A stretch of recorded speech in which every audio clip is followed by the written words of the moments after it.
նորմալ պայմաններ ապահովեն աշխատանքային։ Դուք եք ինձ հիմա խոչընդոտում, որպեսզի ես իմ կարճ հարցազրույցը տամ, դուրս եմ գալիս։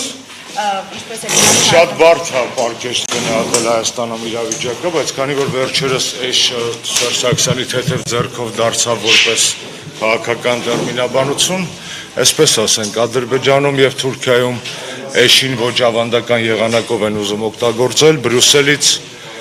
այդ էշին ասում են էշ մի սատկի գարուն կգա, Վաշինգտոնում էշը պահանջարկ չունի, Մոսկվայում էլ տրամադրությունից կախված կամ իշակ են ասում կամ օսլիկ։ Այս Հայաստանի վիճակը։ Ցեղասպանության հարցի վերաբերյալ Ամոթի ապրիլի 24 էր, ամոթի ապրիլի 24 էր եւ միջազգային ճանաչման եւ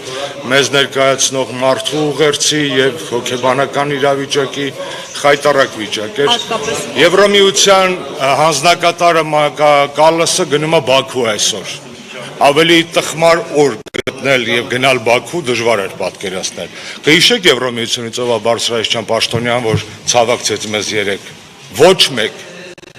Այն դեպքում, որ Եվրամիության 17 երկրները ճանաչել են ցեղասպանությունը, իսկ ՍԵՊԱ-ով ամրագրված է 6-րդ հոդվածով, որ կողմերը պարտավոր են ցեղասպանության հանցագործության դեմ միասնական պայքարել։ Շնորհակալություն։